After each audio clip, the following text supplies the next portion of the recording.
अस्सलाम वालेकुम, मैं हूं शाहजेब खानजादा। हुकूमत संभालने के 8 दिन बाद बिलाखिर वजीर आजम शहबाज शरीफ की काबीना ने आज हल्फ उठा लिया है। काबीना में पीपल्स पार्टी, JUI और MQM समेत दीगर इत्तेहादी जमातों को भी जगह दी गई है, लेकिन इसके बावजूद इख्तलाफात की खबरें सामने आ रही हैं।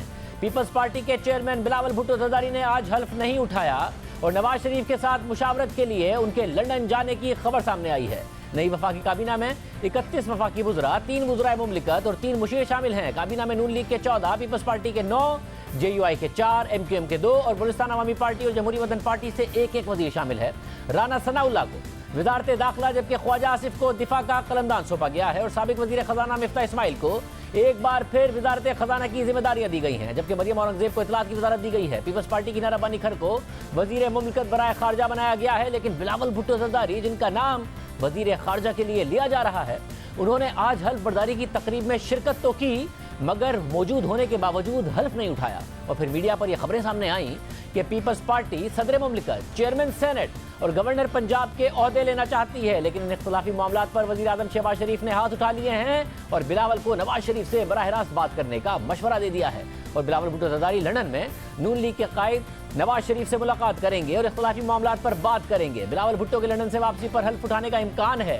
दूसरी जानिब पीपल्स पार्टी की जानिब से जारी करदा एलामिया में कहा गया है कि वजारत खारजा के मामले पर नून लीग से कोई डेडलॉक नहीं है। बिलावल भुट्टो ANP, BNP और मोहसिन दावड़ को वजारत मिलने के बाद हल्फ उठाना चाहते हैं। एलामिया के मुताबिक बिलावल भुट्टो इत्तेहादी हुकूमत के क़याम पर नवाज शरीफ को मुबारकबाद देने जा रहे हैं। वफाकी काबीना का ऐलान होते ही इस पर तहरीक इंसाफ की जानिब से तनकीद भी शुरू हो गई है। फवाद चौधरी ने अपनी 2 ट्वीट्स में लिखा है कि चूचू का मुरब्बा काबीना के नाम पढ़ें, लगता है सेंट्रल जेल का हाजिरी रजिस्टर है, सारे बड़े डाकू काबीना में शामिल हो गए हैं। वजीर आजम समेत काबीना के 24 अरकान जमानतों पर रिहा मुल्जिमान हैं। नई काबीना से चेयरमैन सेनेट की बजाय IG जेल खाना जात अगर हल्फ लेता तो दुनिया को ज्यादा अच्छा और वाज़ेह पैगाम दिया जा सकता था। कुलभूषण यादव ही जेल में रह गया है, बाकी तो सब वजीर बन गए हैं। लेकिन फवाद चौधरी को जवाब देते हुए वजीर दाखिला राना सनाउल्लाह ने 2 ट्वीट्स में लिखा कि अब सेंट्रल जेल के हाजिरी रजिस्टर का सफा पलट चुका है। मुजरिम 4 साल मुल्क पर मुसल्लत और बेगुनाह जेलों में रहे। अल्लाह ताला ने अपने करम से बेगुनाहों को इज्जत दी है और सुरखरू किया है। अल्लाह ताला ने अपनी कुदरत का नज़ारा आज अवाम को दिखा दिया है। दूसरों को रुस्वा करने की कोशिश करने वाले खुद खुआर हो गए हैं। अब आइन शिकन और घड़ी चोर जेल जाएंगे। ज़राए के मुताबिक वफाकी हुकूमत ने गवर्नर सिंध के लिए MQM पाकिस्तान से और बलूचिस्तान अवामी पार्टी से गवर्नर बलूचिस्तान के लिए नाम मांग लिए हैं, जबकि कौमी असम्बली के डिप्टी स्पीकर के लिए JUI के जाहिद अकरम दुर्रानी के अलावा किसी और ने कागजात नामजदगी जमा नहीं कराए, जिसके बाद वो बिला मुकाबला मुंतखब हो गए। इसके अलावा वज़ीर आज़म शहबाज शरीफ से army chief general Qamar Javed Bajwa ने भी मुलाकात की और आज तहरीक इंसाफ के रहनुमा फवाद चौधरी ने ट्विटर पर यह भी लिखा कि इम्पोर्टेड हुकूमत सिर्फ 3 वोटों पर खड़ी है। आज अख्तर मेंगल की काबीना में शमूलियत ना होने के बाद अगर वो एतमाद का वोट नहीं देते तो प्राइम मिनिस्टर की हुकूमत फारिग हो जाती है। आइन के मुताबिक सदर मुमलिकत किसी वक्त भी इस नाम निहाद हुकूमत को एतमाद के वोट का कह सकते हैं। अब आइन की शिक 91(7) के मुताबिक वजीर आजम सदर की खुशनुदी के दौरान ओहदे पर फाइज रहेंगे, लेकिन सदर इस शिक के तहत अपने अख्तियारात इस्तेमाल नहीं करेगा जब तक कि उसे ये इत्मीनान ना हो कि वजीर आजम को कौमी असम्बली के अरकान की अक्सरियत का एतमाद हासिल नहीं है, और उस सूरत में वो कौमी असम्बली का इजलास तलब करेगा और वजीर आजम को असम्बली से एतमाद का वोट हासिल करने का हुक्म देगा। ये बड़ी अहम बात है। हमारे साथ एहसन इकबाल साहब मौजूद हैं, आज वो भी वफाकी वजीर मनसूबाबंदी का उन्होंने हल्फ उठाया। एहसन इकबाल साहब बहुत शुक्रिया हमें शो में ज्वाइन करने के लिए। एहसन इकबाल साहब हल्फ भी उठा लिया, इख्तलाफात भी सामने आ रहे हैं। बिलावल भुट्टो ने आज हल्फ नहीं उठाया है, उन्हें क्या वाकई मजीद ओहदे चाहिए या जो दूसरे इत्तेहादी हैं वो चाहते हैं कि वो उनके साथ हल्फ उठाया जाए और आप लोग रेजिस्ट कर रहे हैं? देखिए, इसमें तो कोई ऐसा मसला नहीं है इत्तेहादियों के हल्फ उठाने का, चूँकि BNP ने एक मुतालबा किया है कि जो चागी का वाक़या है उसकी तहकीकात के लिए कमीशन बनाया जाए और उसके बाद वो हल्फ उठा लेंगे। और BNP की क़यादत ने कहा है कि वो इस हुकूमत को अपनी सपोर्ट भी देते रहेंगे। और मैं ये बात रिकॉर्ड पे भी लाना चाहता हूँ कि BNP और बाप पार्टी के जो अरकान हैं वो इस कोलिशन फॉर्मेशन की बातचीत में सबसे ज़्यादा ऑनरेबल थे। इन्होंने किसी किस्म के कोई वजारतों की बात नहीं की बल्कि अपने इश्यूज़ की बात की है। लिहाजा ये कहना कि वो किसी किस्म की नाराज़गी का शिकार है, मेरा ख्याल है ठीक नहीं है। उनके अपने मुकामी बलूचिस्तान के हवाले से चंद मुतालबात हैं और वो हम इंशाल्लाह हल करेंगे। और हम कमिटेड हैं कि बलूचिस्तान की जो महरूमी है, जो वहाँ के अवाम की शिकायत हैं, सब स्टेक होल्डर्स के साथ मिलकर उनका इजाला किया जाए। तो क्या मोहसिन दावड़ को आप वजारत देने को तैयार नहीं है? उनके एलामे में लिखा है कि मोहसिन दावड़ एएनपी और बीएनपी के को वजारत मिलने के बाद हल्फ उठाना चाहते हैं बिलावल भुट्टो जरदारी। देखिए, ऐसी मेरा नहीं ख्याल कोई बात है, क्योंकि जो एक तमाम जमातों की ग्रुप था उसके अंदर तमाम मिनिस्ट्रियल पोजीशंस के लिए पिछले 5-7 दिनों के अंदर तफसील के साथ बातचीत हुई है और कोई ऐसा मेक और ब्रेक नहीं है कि वह काबीना के ऊपर कोई नाराज है। ये असल में पीटीआई के जो लोग हैं अब परेशान हैं, ये जल्दबाजी में जज्बाती पने में इस्तीफे दे चुके हैं। अब इनको कौमी असेंबली से निकलने का गम खाया जा रहा है। तो मैं अभी इनको ये दरख्वास्त करूंगा कि ये बचगाना बातें छोड़ें, कौमी असेंबली के अंदर आएँ।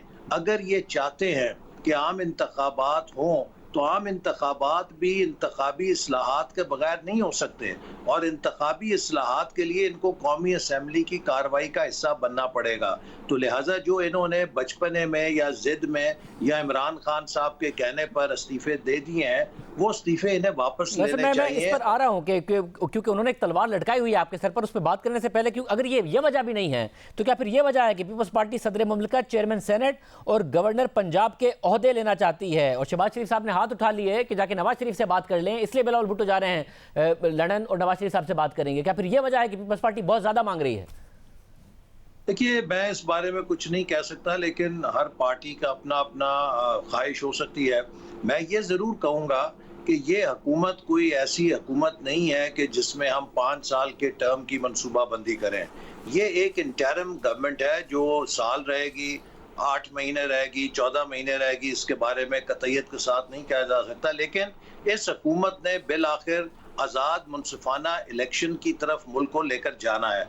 तो इसलिए मेरा ख्याल है कि हम सब का जो फ़र्ज़ है और अवाम की भी तवक्कुआत यही है कि चूँकि ये एक ब्रॉड बेस्ड कोलिशन है, ब्रॉड बेस्ड कोलिशन होते हुए हम वो रिफॉर्म्स बरूए कार ले आएँ कि जो मुल्क के मफाद में है, जिससे इंतखाबी इस्लाहात हो सकती हैं, मुल्क की मईशत को संभालने में मदद मिल सकती है।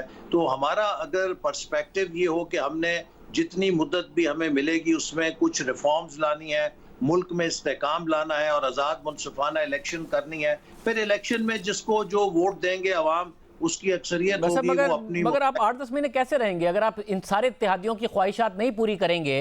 तो आइन की शिक 91(7) के तहत सदर मुमलिकत एतमाद का वोट लेने को कह सकते हैं और कोई एक भी इत्तेहादी नाराज हुआ तो 172 वोट आपके पास नहीं होंगे और आपकी हुकूमत तहलील हो जाएगी। तो फिर ये आप इनको मनाने में लगे रहेंगे या कोई डिलीवरी करेंगे? नहीं, मेरा ख्याल है कि अभी कोई जो ये डिसइंफॉर्मेशन फैला रहे हैं उसमें हकीकत नहीं है। ये तमाम जमातें, इनको मालूम है कि बहुत हाई स्टेक्स हैं, अवाम की बहुत तवक्कुआत हैं। जो भी इस कोलिशन को साज करेगा वो अपना सियासी नुकसान करेगा। लिहाजा कोई भी इस कोलिशन को कमज़ोर करने का बोझ अपने ऊपर नहीं लेगा और ये हुकूमत इंशाल्लाह कामयाबी से जो उसका एजेंडा है उस पर अमल दरामद करेगी। बाकी जब एक ब्रॉड बेस्ड कोलिशन हो उसकी एडवांटेज भी होती है, डिसएडवांटेज भी होती है। एडवांटेज ये होती है कि उसके पुश्त के ऊपर एक वसी ताईद होती है। डिसएडवांटेज ये होती है कि आपको तमाम चीज़ें मुशावरत के साथ तय करनी पड़ती हैं। बाज़ औक़ात वो जल्दी हो जाती है, बाज़ औक़ात टाइम लेती है, लेकिन बिल आखिर जहाँ मुशावरत होती है वहाँ खैर होती है। वैसा मगर मसला ये है कि आप लोगों ने इलेक्शन भी तो एक दूसरे के खिलाफ लड़ना है ना। अब ठीक है, एमक्यूएम का शायद आप लोगों से बराह रास्त मुकाबला नहीं है, ज़्यादा तहरीक इंसाफ से है। पीपल्स पार्टी का अंदरून सिंध में आप लोगों से मुकाबला नहीं है ज़्यादा, मगर पंजाब में तो पीपल्स पार्टी भी चाहेगी कि आप लोगों के मुकाबले में साउथ पंजाब में इलेक्शन लड़े और इलेक्शन जीते। तो बहुत सारी ऐसे मसाइल हैं जैसे जैसे इलेक्शन करीब आएगा कि ये आपके साथ रहेंगे या फिर जो आपके फेलियर्स होंगे, आपकी नाकामियाँ होंगी पॉलिसी की, वो आप पर डालकर दूर हटना चाहेंगे। देखिए, इससे पहले 2002 में आपको याद होगा शाहजेब के मुस्लिम लीग नून और पीपल्स पार्टी एआरडी का हिस्सा थे और हमने 2002 का इलेक्शन एक दूसरे के खिलाफ लड़ा और उसके बाद भी हम बदस्तूर एआरडी का हिस्सा रहे। ये जो तमाम पुरानी जमातें हैं इस कोलिशन के अंदर, ये बड़ी मंझी हुई हैं। ये अगरचे एक दूसरे की हरीफ हैं लेकिन ये एक दूसरे की दुश्मन नहीं रही। अब ये समझती हैं कि कहाँ पर हमें अपनी सियासत करनी है और कहाँ पर हमें इश्तराक के साथ पाकिस्तान को मुस्तहकम करना है, आइन और जमहूरियत के लिए कोलैबोरेट करना है। तो ये इनके अंदर कंपटीशन करने की और कोलैबोरेशन करने की बैक वक्त सलाहियत है। ये एक बड़ा अच्छा पहलू है। वैसा मगर आपकी जब हुकूमत बलूचिस्तान में गिराई थी, पीपल्स पार्टी आसिफ जरदारी साहब ने लीड किया था उसमें, और फिर देखा आपने क्या हुआ था, फिर किस तरह से संजरानी साहब को चेयरमैन सेनेट बनाया गया था। तो आप माजी बईद में जा रहे हैं, माजी करीब की मिसालें कुछ और हैं, जहां जहां आप लोगों के इंटरेस्ट एक दूसरे के डिफरेंट होते हैं और कहीं ना कहीं इदारे शिफ्ट करते हैं तो शिफ्ट आ जाती है।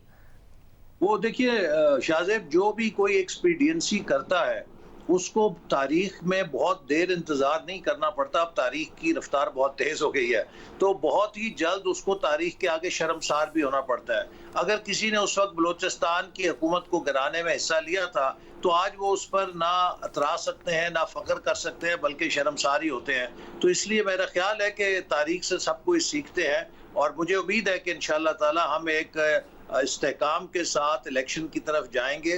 क्योंकि तारीख से आपने जो सीखा था उसमें जब आप गए 2018 के इलेक्शन में तो ज़ाहिर है नवाज शरीफ साहब का पूरा बयानिया था और उसके बाद भी जो आपकी कैंपेन थी कि उन्हें निकाला गया, खलाई मखलूक की बात करते थे वो। अब उल्टा नहीं हो गया है तो आपका वोटर सपोर्टर आपसे कितना मुतमईन होगा कि इमरान खान साहब का बयानिया एस्टेब्लिशमेंट के खिलाफ, इमरान खान साहब का बयानिया है कि अदालतों ने मेरे साथ ज्यादती की है और आप लोगों के खिलाफ के साजिश के तहत निकाला है। तो आपको के लिए बड़ा कंपटीशन ये नहीं है कि आपको अपने कारकुन को भी बताना है कि भाई हम अब खलाई मखलूक की गोद में नहीं बैठे हैं। ऐसा नहीं है कि उन्होंने निकाला है इमरान खान को और हम आए उनके जरिए। मैं समझता हूं कि जो आपने बात की हकीकत बिल्कुल इसके बरक्स है। मैं समझता हूं कि हमारे बयानिए की जीत हुई है। हमारा बयानिया ये था कि जो पाकिस्तान के कौमी इदारे हैं इन्हें पाकिस्तान की सियासत में न्यूट्रल होना चाहिए, इसलिए कि ये इदारे किसी एक जमात की प्रॉपर्टी होना अफोर्ड नहीं कर सकते। ये पूरी कौम की प्रॉपर्टी है, हर जमात को इनके जिंदाबाद का नारा लगाना चाहिए। तो अगर माजी के अंदर कुछ इदारों की तरफ से सियासी मुदाखलत हुई और अब अगर उन्होंने न्यूट्रल पोजीशन लिया, ये तो उस बयानिए की जीत है। और अगर इमरान खान साहब ये समझते हैं कि माजी में उनके ऊपर एक छतरी थी और वो छतरी हमेशा के लिए रहनी चाहिए थी और अगर वो छतरी उतर गई है तो दरअसल वो न्यूट्रलिटी उनके खिलाफ चली गई है, तो मेरा ख्याल है कि इसमें बहुत कुछ समझने के लिए फिर काफ़ी है। और अगर उनको तकलीफ है कि रात को अदालत क्यों लगी, तो उनको ये भी मालूम होना चाहिए कि उन्होंने आइन तोड़ा था और सुप्रीम कोर्ट आइन की गार्डियन है। ये सुप्रीम कोर्ट का फर्ज है कि जब आइन चिकनी हो तो वो उसका नोटिस ले। और मैं समझता हूँ कि पाकिस्तानी रियासत ने एक सिल्वर लाइनिंग दिखाई है कि यहाँ पर अगर कोई आइन के साथ खेलेगा तो इसके रियासती ढांचे में इतनी सख्त है, इतनी जान है कि ये उसको कन्फ्रंट कर सकती है और मुल्क को आइन के रास्ते पे दोबारा चला सकती है। वैसे आज भी अदालत के अहम रिमार्क्स है वो भी हम आवाम के सामने रख दें, मगर उससे पहले मुझे ये बता दें क्योंकि चीफ इलेक्शन कमिश्नर पर कंसेंसस हो गया था आप दोनों जमातों का, इसका नाम प्रपोज किया गया था हुक्मरान उस वक्त की जमात की तरफ से, इमरान खान साहब की तरफ से, सिकंदर सुल्तान साहब का नाम प्रपोज किया गया था। वो कह रहे हैं ये तो नाम फौज ने दिया था। क्या आप लोगों को भी यही बता के कन्विंस किया गया था कि फौज की तरफ से ये नाम आया है तो इनको चीफ इलेक्शन कमिश्नर बना दें? बिल्कुल ऐसी बात नहीं थी। हुकूमत के पैनल में इनका नाम था और हुकूमत ने इनकी बहुत तारीफें की और आपको मालूम है कि उस वक्त जो इनके चंद एक सीनियर वजीर थे वो भी इनके कसीदे पढ़ते थे और कंसेंसस की खातिर हमने इनको समझा कि ये एक बेहतर उम्मीदवार हैं, तो अपोजिशन ने इनके नाम के साथ इत्तफाक किया था। लेकिन जब भी कोई इदारा या कोई फर्द अपना काम आज़ादाना तौर पे अदा करता है तो इमरान खान साहब उसको दुश्मन समझते हैं। ये चाहते हैं कि जो भी इदारा हो या जो भी फर्द हो वो इनकी ताबेदारी करे और अगर इनकी ताबेदारी नहीं करेगा तो वो मुल्क दुश्मन है, वो गैर जानिबदार नहीं है। जब डस्का में इनकी चोरी पकड़ी गई, इन्होंने डस्के के अंदर इलेक्शन को चुराया, प्रिजाइडिंग ऑफिसर्स को अगवा कर लिया, ब्रॉड डे लाइट रॉबरी की वोटों के ऊपर। इलेक्शन कमीशन ने जब उसके ऊपर फैसला दिया तो ये नाराज हो गए। फिर इसी तरह फॉरेन फंडिंग केस जो है पिछले 8 साल से तकरीबन चल रहा है और ये हीले बहाने करते रहे कि इसको खुफिया रखें, कभी एक अदालत कभी दूसरी अदालत। देखिए नवाज शरीफ साहब, ये बड़ा अहम नुक्ता है शाहजेब, नवाज शरीफ साहब को डिस्क्वालीफाई किया गया कि अपने बेटे की कंपनी से 10,000 दरम आपने वसूल नहीं किए और उनको शो नहीं किया अपना एसेट जो कि आपने वसूल करने थे। यहाँ पे इमरान खान साहब के करोड़ों रुपए साबित हो गए, कंसील किए गए हैं, छुपाए गए हैं, गबन किए गए हैं, ममनुआ जराए से फंडिंग लेते रहे हैं और 7 साल से वो सियासत के अंदर देखते हैं इलेक्शन कमीशन रोजाना की बुनियाद पर इसकी समाअत कर रहा है। आज भी समाअत हुई, क्या फैसला आता है। बहुत शुक्रिया हसन इकबाल साहब हमारे साथ मौजूद थे। हम आपको बता दें नाज़रीन कि आज सुप्रीम कोर्ट में आर्टिकल 63A की तशरीह के लिए दायर सदारती रेफरेंस पर समाअत के दौरान अहम रिमार्क सामने आए और दौरान समाअत जस्टिस एजाजुल हसन ने रिमार्क दिए कि हमारे यहाँ कल्चर बन गया है कि फैसला आपके हक में हो तो इंसाफ का बोलबाला खिलाफ हो तो इंसाफ दागदार। एक अमरीकी जज से पूछा गया कि अदालती फैसलों पर अमल ना हो तो आपके पास तौहीन अदालत का इख्तियार है, तो अमरीकी जज ने बताया कि अमेरिका में सुप्रीम कोर्ट के फैसलों पर अमल ना करने का तसव्वुर ही नहीं है। अमेरिका में सुप्रीम कोर्ट के फैसलों पर इतना एतबार है कि मिनोअन अमल किया जाता है। आज अदालत की तरफ से ये रिमार्क्स भी सामने आए। क्या इख्तिलाफ है पीपल्स पार्टी और नून लीग में, क्यों बिलावल भुट्टो ज़रदारी जा रहे हैं लंदन, इस पर अब बात करते हैं बाखबर सहाफ़ी सीनियर साहब के तज़कियाकार सलीम साफ़ी साहब हमारे साथ मौजूद हैं। साफ़ी साहब बहुत शुक्रिया। साफ़ी साहब, फाइनली काबीना ने हल्फ उठा लिया है, मगर बिलावल भुट्टो ने आज भी हल्फ नहीं उठाया। अब नून लीग कह रही है कि वो वापस आकर उठा लेंगे। पीपल्स पार्टी की तरफ से कहा गया कि जी बिलावल भुट्टो एएनपी, बीएनपी और मोहसिन दावड़ को वजारत मिलने के बाद हल्फ उठाना चाहते हैं। फिर एक खबर ये आई कि वो जा रहे हैं लंदन और नवाज शरीफ से मिलेंगे। जो कुछ पीपल्स पार्टी को चाहिए वो नवाज शरीफ साहब से जाके मांगा जाएगा। क्या हो रहा है एग्जैक्टली? असल में इस मुल्क की बदकिस्मती ये है कि हमें हर वक्त किसी न किसी लाडला हमारे सरों पे मुसल्लत होता है। तो अभी तक इमरान खान साहब लाडलेपन का मुजाहरा कर रहे थे और अब बिलावल साहब जो है वो लाडले बने हुए हैं। अब पहली बात तो ये है कि अगर आपने कैबिनेट मेंबर बनना है तो फिर आप तो ज़ाहिरी बात है कि शहबाज शरीफ साहब की टीम का हिस्सा होंगे, तो दीगर वज़रा की तरह आप उस तकरीब में शरीक हैं और आप हलफ नहीं उठा रहे हैं अपने आप को दूसरों से, या आप बर्तर समझते हैं या कुछ और समझते हैं। दूसरा ये बात भी गलत है, बल्कि इत्तेहादियों को ज़्यादातर पीपल्स पार्टी ने नाराज़ किया है, क्योंकि इन्होंने अपने आप से उनको जोड़ रखा था, लेकिन काबीना में ना एएनपी के लिए कोई खातिर खा हिस्सा दिलवा सकी पीपल्स पार्टी, ना मैंगल साहब के लिए दिलवा सकी, ना महमूद खान अचकज़ई साहब के लिए दिलवा सकी, फिर ख़ुद ना मोहसिन दावड़ के लिए दिलवा सकी। फिर ख़ुद जो इनका अपनी जो तकसीम हुई है तो उसमें अगर आप देखें तो वही सिंध का या मैक्सिमम जनूबी पंजाब का गलबा नज़र आता है, और इस तरह लगता है कि पीपल्स पार्टी ने अपने आप को सिर्फ सिंध तक महदूद कर लिया है। मोहसिन दावड़ साहब, आपको याद होगा कि पीटीएम से जिनके कहने पे पीडीएम से बिलावल साहब निकले थे, तो उस वक्त उससे पहले उन्होंने मोहसिन दावड़ साहब को पीडीएम से निकाला था। तो वो मेरे ख्याल में अब पीपल्स पार्टी अपना हिस्सा काफ़ी, जिस तरह मौलाना साहब भी अपना खातिर खा हिस्सा ले चुके हैं और वो भी ले चुके हैं, तो पीपल्स पार्टी के आगे के लिए कुछ और भी अज़ाइम हैं और मज़ीद से मज़ीद लेना चाहती है। तो वो बिलावल साहब मेरे ख्याल में उसके लिए लंदन गए हुए हैं, इत्तेहादियों से उसका कोई ताल्लुक़ नहीं है। साहब, मगर ये इत्तेहाद सिर्फ पीपल्स पार्टी के वोटों पे तो नहीं खड़ा है। अगर मैंगल साहब अलग हो जाएं और सदर पाकिस्तान कहते हैं कि एतमाद का वोट लें तो भी शहबाज शरीफ साहब के लिए मसाइल हो सकते हैं। अगर मुनव्वर अराकीन साथ ना हुए या फिर 63 के तहत कुछ और फैसला आ गया तो ये अफोर्ड कर सकता है इत्तेहाद? आपके ख्याल में चल पाएगा इत्तेहाद अगले इलेक्शन तक, अगर इलेक्शन 2023 में होना है बकौल इनके? मेरे ख्याल में अगर इन बड़ी पार्टियों का ये रवैया रहा तो ये कंपनी भी नहीं चलेगी, क्योंकि आप देखें कि एक तो ये है कि अगर असम्बली पहले सिलेक्टेड थी तो वो अब भी सिलेक्टेड है, और ये नहीं है कि उसके लीडर ऑफ द हाउस बदलने से कोई उसके सिलेक्टेड होने की हैसियत बदल गई है।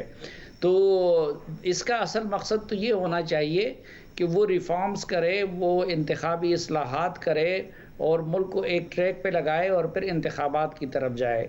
तो उसके लिए एक कौमी कंसेंसस चाहिए होगा, और कौमी कंसेंसस के लिए ज़रूरी है कि आप बलूचिस्तान को भी नुमाइंदगी कमा हक को दे दे, आप खैबर पख्तूनख्वा को भी दे दे, आप सूबों के बैलेंस को भी मद्देनज़र रखें। और फिर ठीक है, एक जमात की पिछले इलेक्शन में उसकी सीटें कम आई होंगी, अब मसलन एएनपी है, लेकिन उसका ये मतलब नहीं है कि वो कोई मौसर जमात नहीं है, या अचकज़ई साहब की जमात है, या मैंगल साहब की जमात है, या बाकी बाप पार्टी के जमात हैं।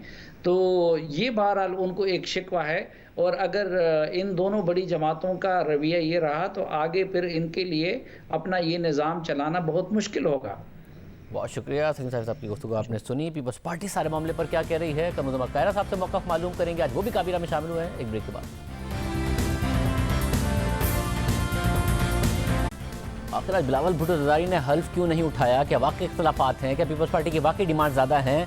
आज बने हैं मुशीर वज़ीर आज़म कमरुज़्ज़मा कायरा साहब, पीपल्स पार्टी के सीनियर रहनुमा हमारे साथ मौजूद। कायरा साहब बहुत शुक्रिया हमें शो में ज्वाइन करने के लिए। कायरा साहब मौजूद थे बिलावल भुट्टो ज़रदारी, फिर भी उन्होंने हल्फ नहीं उठाया। फिर ये खबर आई कि वो लंदन जा रहे हैं, नवाज शरीफ साहब से भी मुलाकात करेंगे, और साथ ही ये खबरें आई कि पीपल्स पार्टी सदर मुमलिकत, चेयरमैन सेनेट और गवर्नर पंजाब के ओहदे लेना चाहती है, जिस पर शहबाज शरीफ ने हाथ उठा दिया और कहा कि जाके आप नवाज शरीफ साहब से ही मांग लें और उनसे बात कर लें। दुरुस्त है ये?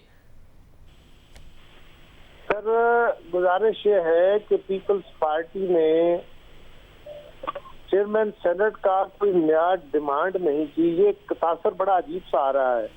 चेयरमैन सेनेट तो ऑलरेडी एक एस्टेब्लिश्ड इशू है, उसके ऊपर तो कोई नई बात होनी नहीं, वो तो तयशुदा मामला है। दूसरा ये है कि शहबाज शरीफ साहब कौमी असेंबली के लीडर ऑफ द हाउस बने हैं, क्योंकि उनकी जमात की अक्सरियत है। सेनेट में हमारी जमात की अक्सरियत है, सिंगल लार्जेस्ट पार्टी हम है, तो लॉजिकली हमारा हक बनता है। वो दोनों बातें तो तयशुदा है। अब इस सारे अमल के अंदर हर जमात ने अपना हिस्सा से बराबर साइज के मुताबिक लेना है जो उनका असेंबली के अंदर है। पीपल्स पार्टी ने ना तो अपने हिस्से से ज्यादा कुछ डिमांड किया है। अगर आप वजारतों को देखेंगे तो पीपल्स पार्टी ने कोई बड़ी नेगोशिएट करके जो अहम वजारतें गिनी जाती हैं वो तो नहीं ली। पीपल्स पार्टी ने जो भी कहा गया हमने उनको एक्सेप्ट किया है। सदर मुमलिकत का ऑफिस तो खाली अभी है ही नहीं और आसानी से खाली हो भी नहीं सकता, क्योंकि उनकी अगर वो खुद इस्तीफा दें तो और बात है, अदरवाइज तो इम्पीचमेंट के लिए 2/3 मेजोरिटी ऑफ द पार्लियामेंट चाहिए, और 2/3 के लिए तो हमारे पास अभी वोट नहीं है। लिहाजा वो कोई इम्पीचमेंट तो पड़ी नहीं कि कल खाली सीट पड़ी है जो आपने लेनी हो। तो इसमें तो कोई ऐसी लॉजिकल बात है नहीं कि हम कोई नई चीज डिमांड कर रहे हो। हाँ, कई इश्यूज हैं जो हमारे बाकी इत्तेहादी जमातों के हैं, अलायंस के हैं, तो ये इतने बड़े इत्तेहाद के अंदर चीजें थोड़ी बहुत, मैंने पहले भी गुजारिश की बहुत सारे प्रोग्रामों में कि बड़े अलायंस में जहाँ एडवांटेज है कि बहुत सीनियर कैडर बैठी है, आपस में मुशावरत करके वो बेहतर फैसला साजी कर सकेंगे, वहीं ये प्रॉब्लम भी छोटे छोटे आएंगे, लेकिन ये डेडलॉक नहीं बनेंगे। इंशाल्लाह हम इसको डायलॉग के जरिए हल करते चले। मतलब तो गवर्नर पंजाब का मसला भी डेडलॉक का शिकार नहीं है? पीपल्स पार्टी को ये ओहदा देने के लिए मान गई है नून लीग? ये हमारी पहले दिन से डिमांड थी, तय था, लेकिन इसमें कोई तातुल अगर आया भी है तो मेरा ख्याल है 1 दिन में हल हो जाए। तो फिर बिलावल भुट्टो ज़रदारी साहब ने आज क्यों नहीं, अगर 9 जो इस वक्त वुज़रा और मुशीर हैं पीपल्स पार्टी के वो सब आ गए काबीना में, तो बिलावल भुट्टो ज़रदारी साहब ने क्यों नहीं हल्फ लिया आज वज़ारत ख़ारजा का? ले लेंगे, बहुत सारे इश्यूज होते हैं ना, ले लेंगे। अब जब बाकी सारी उनकी पार्टी ने हलफ ले लिया तो उनका हलफ कौन सा पीछे रह गया?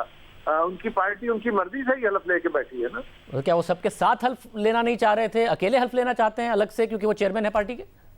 जिस बंदे का नाम बिलावल भुट्टो है वो बिलावल भुट्टो ज़रदारी साहब उस मिजाज के नहीं है।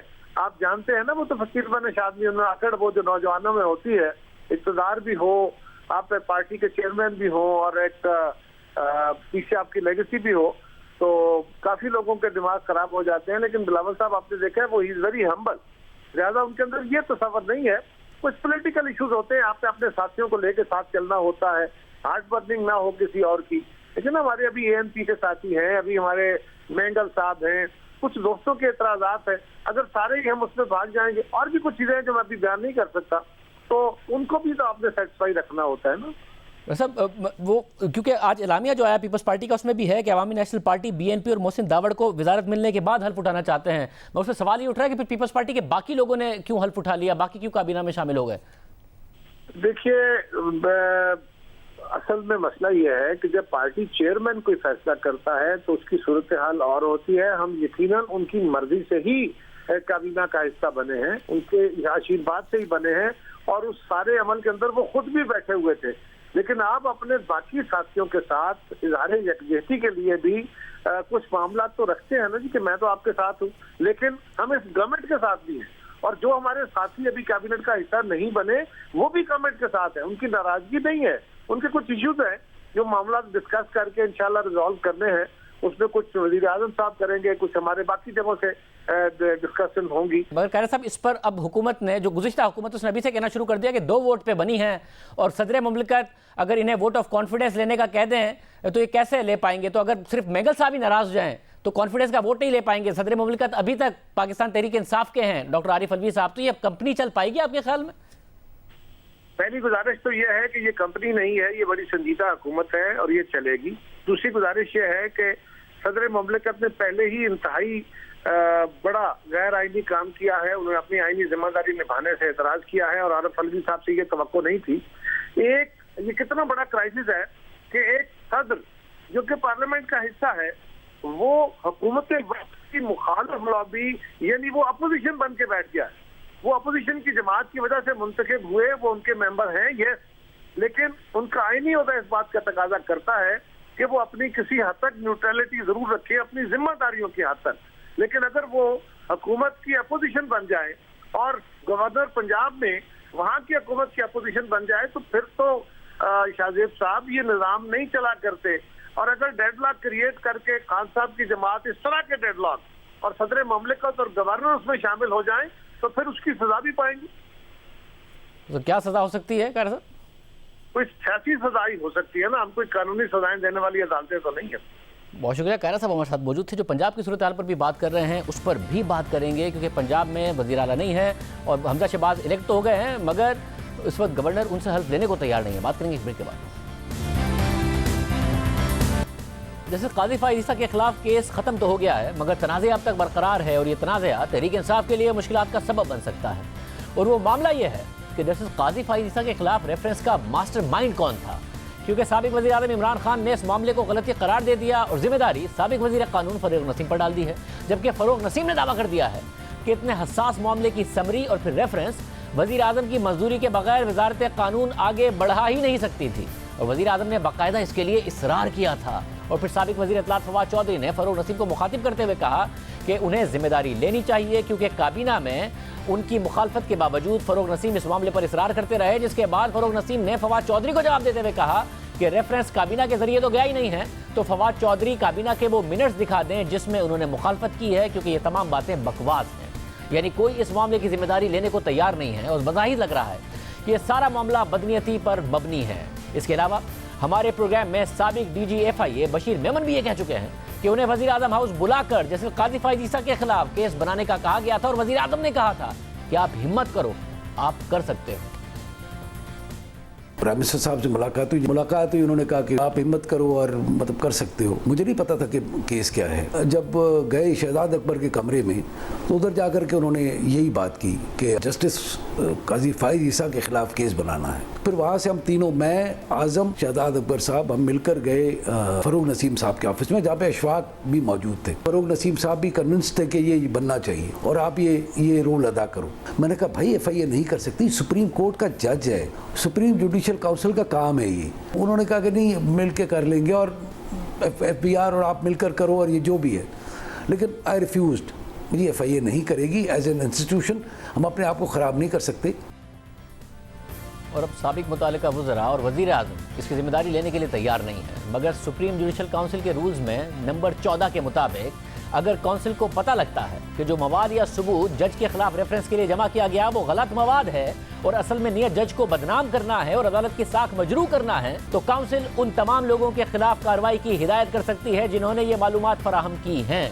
तो क्या ऐसा मुमकिन है कि जब साबिक वज़ीर आज़म और साबिक वज़ीर कानून जैसे काजी फाइज ईसा के खिलाफ रेफरेंस की जिम्मेदारी नहीं ले रहे तो आगे जाकर फिर से ये मामला उठे और जो लोग इसमें मुलव्विस थे उनको कार्रवाई का सामना करना पड़े, या सुप्रीम कोर्ट के फैसले के मुताबिक रेफरेंस कलअदम करार दिए जाने के बाद ये मामला ख़त्म हो गया है। इस पर अहम कानूनी राय आपके सामने रखेंगे। मगर दूसरी जानिब इस वक्त पाकिस्तान का सबसे बड़ा सूबा गुज़िश्ता 18 दिन से बगैर किसी मुंतखब वज़ीर आला के चल रहा है और सूबे में इस वक्त एक बहरानी कैफियत है। पहले गवर्नर पंजाब उमर सरफराज चीमा ने हमजा शहबाज से वज़ारत आला का हल्फ लेने से इनकार कर दिया और फिर सदर मुमलिकत आरिफ अलवी ने गवर्नर को हटाने के लिए वज़ीर आज़म शहबाज शरीफ की समरी अभी तक मंजूर नहीं की है और गवर्नर को काम जारी रखने के अहकाम जारी कर दिए हैं। और अब तहरीक इंसाफ उस्मान बुज़दार के इस्तीफे के मामले पर वही एतराज़ात उठा रही है जो गुज़िश्ता दिनों नून लीग ने उठाए थे, मगर उस वक्त तहरीक इंसाफ ने नून लीग के मौक़िफ़ को गलत करार दिया था और वो ये कि उस्मान बुज़दार का दिया गया इस्तीफ़ा गैर आईनी है। तहरीक इंसाफ के रहनुमा और गवर्नर पंजाब ने उस्मान बुज़दार के इस्तीफे से मुतालिक एडवोकेट जनरल से जो राय मांगी थी उस पर एडवोकेट जनरल पंजाब ने गवर्नर पंजाब को अपनी कानूनी राय से आगाह कर दिया है और मौक़िफ़ अख्तियार किया है कि उस्मान बुज़दार का वज़ीर आज़म के नाम इस्तीफ़ा आइन की खिलाफ वर्जी है। उस्मान बुज़दार के इस्तीफे से आर्टिकल 130 के सबसेक्शन 8 के आइनी तकाजे पूरे नहीं हुए। वज़ीर आला पंजाब उस्मान बुज़दार ने इस्तीफ़ा गवर्नर के बजाय वज़ीर आज़म के नाम लिखा। वज़ीर आला को इस्तीफ़ा तहरीरी तौर पर गवर्नर के नाम देना था। उस्मान बुज़दार ने टाइपशुदा इस्तीफे में वज़ीर आज़म को मुखातिब करके दस्तखत किए। उस्मान बुज़दार ने इस्तीफ़ा वज़ीर आज़म को दिया जो उसको मंजूर करने के मजाजी नहीं थे। ये तमाम इख्तियारात आइनी तौर पर गवर्नर पंजाब के पास हैं और एडवोकेट जनरल की राय पर गवर्नर पंजाब ने आइनी माहिरीन का इजलास तलब कर लिया है। यानी तहरीक इंसाफ पूरी कोशिश कर रही है कि हमजा शहबाज वज़ीर आला मुंतखब तो हो गए हैं मगर ओहदे पर फाइज होने से पहले ही उनका रास्ता रोका जाए और उस्मान बुज़दार को ओहदे पर बरकरार रखने की कोशिश की जाए। आपके सामने स्क्रीन पर इस उस्मान बुज़दार का वो इस्तीफ़ा मौजूद है जिसमें वो वज़ीर आज़म को एड्रेस करके इस्तीफ़ा दे रहे हैं मगर उनका इस्तीफ़ा कबूल कर लिया गया था मगर अब राय बदल गई है। लेकिन क्या ऐसा मुमकिन है? क्योंकि पंजाब असेंबली के जिस इजलास में हमजा शहबाज वज़ीर आला मुंतखब हुए वो लाहौर हाई कोर्ट के अहकामात की रोशनी में हुआ था और 16 अप्रैल यानी हफ्ते के रोज़ पंजाब के हंगामा खेज इजलास में अक्सरियती अरकान ने हमजा शहबाज को पंजाब का वज़ीर आला मुंतखब किया मगर इतवार के दिन गवर्नर पंजाब उमर सरफराज चीमा ने हमजा शहबाज की हलफबरदारी मौखर कर दी और जवाब दिया कि सेक्रेटरी पंजाब असेंबली में हंगामा आरई पर बनाई गई रिपोर्ट की बुनियाद पर उस वक्त तक के लिए पंजाब के नौ मुंतखब वज़ीर आला की हलफबरदारी की तकरीब मौखर की जाती है जब तक कि गवर्नर इस हवाले से मुतमईन नहीं हो जाते कि उनका इंतखाब आईनी तरीके से हुआ है।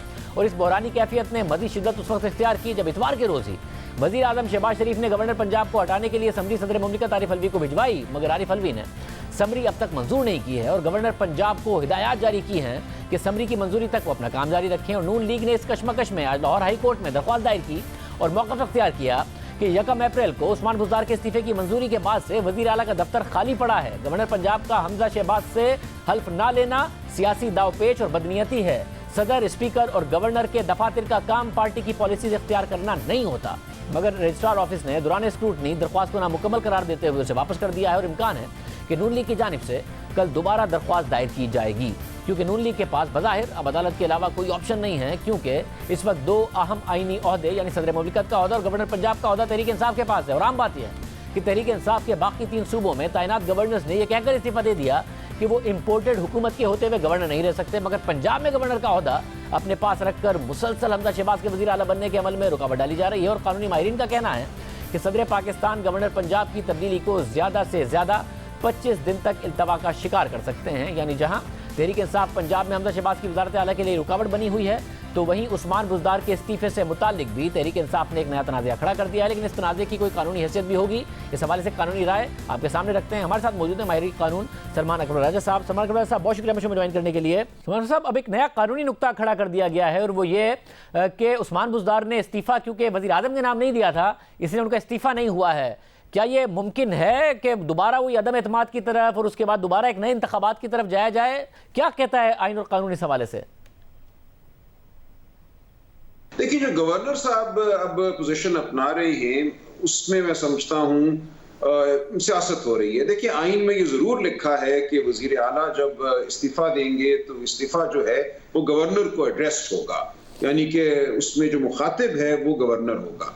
लेकिन बज़ाहिर ये कहा जा रहा है कि इस्तीफा जो था वो वजीर आज़म को मुखातिब किया गया, लेकिन जाहिर है कि उस इस्तीफे में ऐसी कोई बात थी जिसकी वजह से वो बिलाखिर गवर्नर साहब तक पहुंचा। गवर्नर साहब ने उसको कबूल किया। कबूल करने के बाद आइन की एक और शिक है, उसके तहत वज़ीर आला साहब को कहा कि अब आप अगरचे इस्तीफा दे चुके हैं लेकिन आप काम जारी रखिए, यानी कि उन्होंने उनके इस्तीफे को कबूल कर लिया। माना कि ये इस्तीफा जो है आइन के मुताबिक है, मैं इसको कबूल करता हूं और अब आप काम जारी रखिए। उसके बाद एक इलेक्शन भी हो गया ऐवान में, वो इलेक्शन हाई कोर्ट के हुक्म के तहत हुआ। उस इलेक्शन के तहत एक नया वजीर आला भी मुंतखब हो गया। तो कानून में हम एक इस्तिलाह और एक तसव्वुर इस्तेमाल करते हैं जिसको हम कहते हैं पास्ट एंड क्लोज्ड ट्रांजैक्शन। अब ये मामला हो चुका है, ये आगे बढ़ गई है बात। अब ये कहना कि हम ये तसव्वुर करेंगे कि इस्तीफा हुआ ही नहीं और उसके बाद के तमाम जो वाक़यात हैं वो कलअदम है, ये मेरी नज़र में बिल्कुल एक गलत राय है। और अगर ये मामला अदालत में जाता है तो अदालत इस हवाले से यकीनन तस्हीह करेगी। अब आप घड़ी को वापस वहाँ नहीं ले जा सकते जहाँ ये वज़ीर आला के इलेक्शन से पहले थी या इस्तीफा कबूल होने से पहले थी। तो ये तो मामला है गवर्नर साहब की हद तक।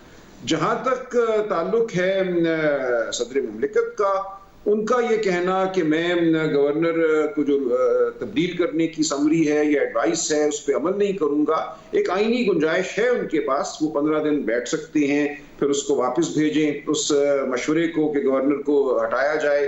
उसके बाद जब दोबारा उनको अगर वही हिदायत या सिफारिश या मशवरा आता है तो उस पर फिर वो 10 दिन ले सकते हैं। तो वो ज्यादा से ज्यादा ये 20-25 दिन का जो एक जो ताखीर है वो कर सकते हैं, लेकिन बिलाखिर तो उनको बात मानना पड़ेगी। और इसी तरह गवर्नर साहब भी अगर बात मान जाएं तो बेहतर है, वरना मेरी नजर में इस मामले में हाई कोर्ट में अगर पिटीशन होती है तो उनको एक वाज़ेह हिदायत जारी हो जाएगी। वैसे एक और अहम मामला है, वजीर आजम ने गलती तस्लीम कर ली है। फायजीसा साहब के खिलाफ रेफरेंस के हवाले से जिम्मेदारी वजीर कानून पर डाली। वजीर कानून ने कहा कि वजीर आजम तो इस हवाले से इसरार कर रहे थे। माजी में बशीर मेमन साहब भी कह चुके हैं कि वजीर आजम ने उनको बुलाकर क्या कहा था, फिर वजीर कानून ने क्या कहा था। अब जो रूल नंबर 14 है सुप्रीम जुडिशल काउंसिल का, वो कहता है कि अगर ये साबित हो जाए कि मवाद गलत था और असल में नीयत जज को बदनाम करना और अदालत की साख मजरू करना है तो इस पर कार्रवाई हो सकती है। आपके ख्याल में मसला खत्म हो गया, रेफरेंस पहले ही अदालत का रदम करार दे चुकी, वजीर आजम ने गलती मान ली, तो आगे बढ़ा जाए, या आपके ख्याल में इसका नोटिस ले सकती है सुप्रीम जुडिशल काउंसिल? देखिए, जिस रूल का आपने हवाला दिया सुप्रीम जुडिशल काउंसिल के, वो ये कहता है कि if the information is materially false या the reference was sent solely for the purpose of maligning a जज। अब उस सूरत में यानी कि मकसद उसका सिर्फ ये था किसी जज की एक तरह से तज़हीक करना, उसकी शोहरत पे हमला करना, या जो बात की गई वो कुल्ली तौर पे झूठ थी। लेकिन क्या ऐसा था, इसका फैसला सुप्रीम जुडिशल काउंसिल ही ने करना है। ये सुप्रीम जुडिशल काउंसिल ही की जवाबदीद है कि क्या वो इस रूल के तहत कोई कार्रवाई करना चाहते हैं या नहीं करना चाहते हैं। लिहाजा ये ऐसा मामला है जिसके हवाले से मेरा नहीं ख्याल कि कोई अदालत हिदायत दे सकती है। सुप्रीम जुडिशल काउंसिल एक बहुत ही आला तरीन आईनी इदारा है, उसको तो कोई हिदायत मेरी नज़र में नहीं दे सकता, मासवाए कुछ सूरतों में सुप्रीम कोर्ट ने हिदायत दी है। लेकिन उसके अलावा तो ये मुमकिन नहीं होगा कि उनको ये कहा जाए कि आप कार्रवाई शुरू करेंगे, उनकी अपनी जवाबदीद है। जो माजी में हमने देखा कि इस हवाले से सुप्रीम कोर्ट में भी और गालिबन अब सुप्रीम जुडिशल काउंसिल की जो इस वक्त तश्कील है, दो आरा मौजूद हैं। तो मेरी नज़र में तो फरासत अब यही है कि इस मामले को आगे ना छेड़ा जाए। जहां बात आ चुकी है, एक तरह से मैं समझता हूँ एक खात्मा हो गया है इस मामले का, उसको वहीं छोड़ दिया जाए। जो प्राइम मिनिस्टर साहब ने या साबिक वजीर आजम साहब ने एक तासुफ का इजहार किया है, उसको भी तारीख का हिस्सा बना दिया जाए और अब हम आगे बढ़ जाएं। बहुत शुक्रिया साहब की गुफ्तगू आपने सुना। इतना ही, अल्लाह हाफ़िज़।